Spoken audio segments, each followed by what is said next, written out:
Selamat siang Pak, perkenalkan nama saya Ardi Richard Malahina, NBI 1431748, kelas A, mata kuliah Rekayasa Lingkungan. Dan pada siang hari ini saya akan menjawab 3 pertanyaan dari soal evaluasi tengah semester. Pertanyaan yang pertama, mulai dari diri sendiri dan hal-hal kecil yang dapat menjadi contoh kecil dalam berkehidupan ramah lingkungan. Bagaimana tanggapan saudara dengan kalimat tersebut untuk kesadaran individu dalam menciptakan lingkungan yang sehat? Menurut saya sangat setuju dengan kalimat yang tertera pada soal nomor 1. Mulailah dari diri sendiri dan hal-hal kecil yang dapat menjadi contoh kecil dalam berkehidupan ramah lingkungan.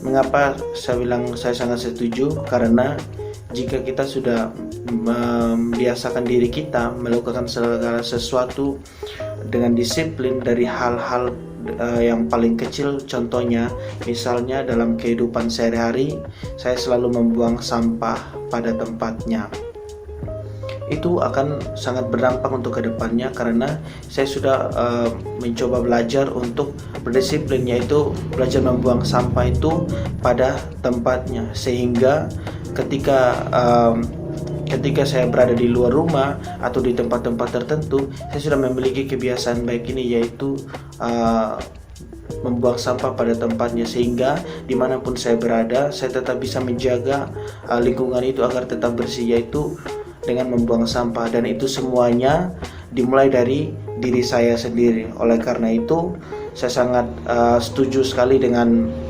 kalimat yang ada di soal nomor 1 ini, yaitu mulailah dari diri sendiri dan marilah kita melakukan hal-hal kecil. Berikutnya soal nomor 2, jika saudara secara sadar melihat tetangga atau orang di sekitar tempat tinggal Anda membuang sampah di selokan atau saluran, bagaimana saudara dapat meyakinkan kepada orang tersebut untuk meniru saudara sesuai dengan dasar tanggapan pada nomor 1? Jadi menurut saya apabila saya melihat tetangga membuang sampah sembarangan, langkah pertama yaitu kita harus memberitahukan kepada tetangga tersebut dengan cara berbicara yang sopan santun untuk menegur bahwa sampah tidak boleh dibuang di saluran, apalagi di kota-kota besar. Jika yang kita lihat selama ini banyak sekali terjadi pembuangan sampah sembarangan, baik itu di saluran-saluran perkotaan, drainase perkotaan, sehingga menyebabkan terjadinya penyumbatan. Dan ketika terjadi musim hujan yang cukup deras, akan menyebabkan saluran drainase tersebut tersumbat dan menyebabkan terjadinya banjir di mana-mana. Dan dari contoh kasus yang sudah ada ini, bahwa sebenarnya menurut saya ya kita tidak boleh buang sampah sembarangan di saluran air tentunya. Dan apabila ada tetangga kita yang melakukan hal tersebut, kita harus bisa memberitahukannya dengan cara yang baik. Dan yang kedua, kita bisa melakukannya yaitu dengan memberikan contoh konkretnya dalam kehidupan kita sehari-hari. Kita harus bisa menjaga lingkungan kita tetap bersih sesuai dengan apa yang ingin kita tunjukkan kepada orang lain gitu. Misalnya di rumah kita selalu memberikan tempat pembuangan sampah gitu. Jadi ketika orang lihat bahwa rumah kita bersih dan sampah-sampah yang ada di rumah kita itu terbuangnya jelas, yaitu di tempat sampah dan bukan dibuang di tempat atau saluran air. Dan apabila tetangga tidak memiliki tempat sampah, mungkin kita bisa membantunya untuk membuatkannya, dan kita perlu untuk mengajari hal-hal baik. Selanjutnya, pertanyaan paling terakhir, pertanyaan nomor 3. Bagaimana saudara memberikan solusi secara teknis kepada developer atau orang yang akan membangun rumah tinggal agar tidak mencemari air bersih pada rencana pengelolaan air limbah secara keseluruhan? Untuk menjawab pertanyaan nomor 3 ini, saya mengambil jawaban dari internet, yaitu dari merdeka.com, yaitu ada dua cara untuk mengelola limbah dengan baik. Yang pertama, secara alami.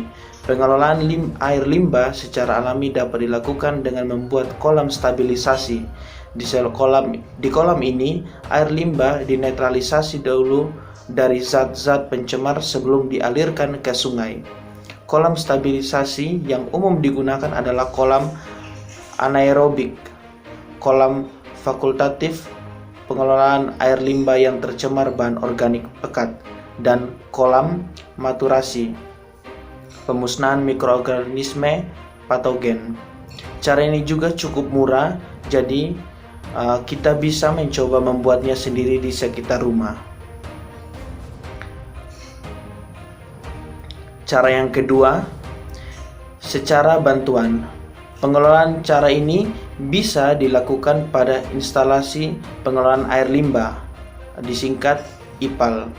Petugas menggunakan untuk menetralisasi air limbah melalui 3 tahapan, yaitu primer treatment, pengelolaan pertama, secondary treatment, pengelolaan kedua, dan tertiary treatment, pengelolaan lanjutan. Dengan ketiga tahapan ini, air limbah akan ternetralisasi dengan baik sehingga dapat langsung dialirkan ke sungai. Nah, itulah dua cara untuk membuat air limbah cukup aman dialirkan ke sungai. Dengan pengelolaan air limbah yang tepat, kualitas perairan darat seperti sungai, waduk maupun danau akan terjaga dengan baik. Penyakit yang terbawa lewat air akan bisa dicegah. Lingkungan secara umum akan terpengaruh menjadi lebih sehat karena pengelolaan air limbah yang sangat penting, maka semua orang perlu tahu. Sekian dari jawaban saya mengenai pertanyaan dari evaluasi tengah semester ini. Terima kasih untuk waktu dan kesempatannya.